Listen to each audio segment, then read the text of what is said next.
একটু যত্ন করে আগলে রাখা আমার এই ছোট্ট পৃথিবী। মেনে আর মানিয়ে নিতে পারলেই জীবন কিন্তু অনেক সুন্দর। তবে এটা শুধু আমার পৃথিবী নয়, আমাদের ছোট পৃথিবী। এখানে সবাই বন্ধু। হ্যাঁ, তবে কিছু সম্পর্কের বাঁধন আছে বটে, তবু কিন্তু আমরা খুব ভালো বন্ধু। আচ্ছা, এটা আমার বান্ধবী বা আমার বোন মালার ভালোবাসায় মোড়া নীর। নীর বললাম, কেননা এই প্রবাসে এসে আমরা যেভাবে একটু একটু করে নিজের বাড়িকে সাজাই, ঠিক যেভাবে বাবুই পাখি তার বাসা বাঁধে। তা যাকগে, আজ মালার ঘরেই আমাদের সন্ধ্যের আড্ডাটা বসলো। আর আমরা একসাথে হওয়া মানেই সন্ধে যে কখন রাত্রিতে পরিবর্তন হয়ে যায় সেটা আবার আমরা বুঝে উঠতে পারি না। আমাদের আসতে মালা অনেক খুশি হয়েছে। বেশ নিখুঁত করে ওর বাড়িটা সাজিয়েছে।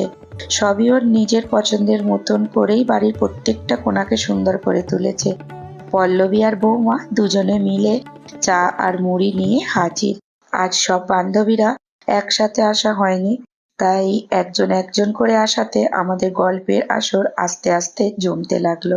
তবে একটা ব্যাপার আমাদের সব বান্ধবীদের মধ্যেই আছে, আমরা যেই বান্ধবী যাদের বাড়িতেই যাই না কেন, হাতে করে সবাই মিলে কিছু না কিছু আমাদের পছন্দের জিনিস নিয়ে যাই। তাতে একসাথে বসে সবাই একসাথে খেতে পারি।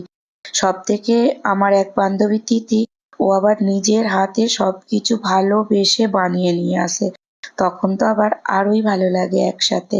সত্যি এই হায়দ্রাবাদে আমি 20 বছর হলো এসে গেলাম। আবার এখানে এসে এই বন্ধুদের পেয়ে জীবনটা আমার অনেকই সহজ হয়ে গেল।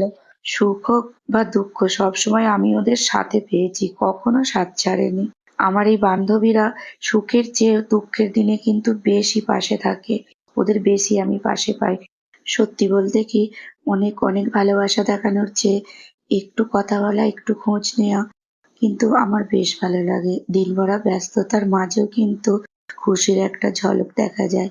এক কথায় আমার কাছে বন্ধুত্ব মানে এক অমূল্য অনুভূতি।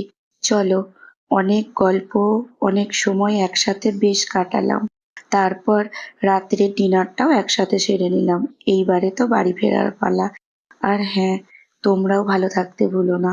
ভালো থাকবে, সুস্থ থাকবে আর অনেক আনন্দের সাথে থাকবে। তবে আজ আমি আসি।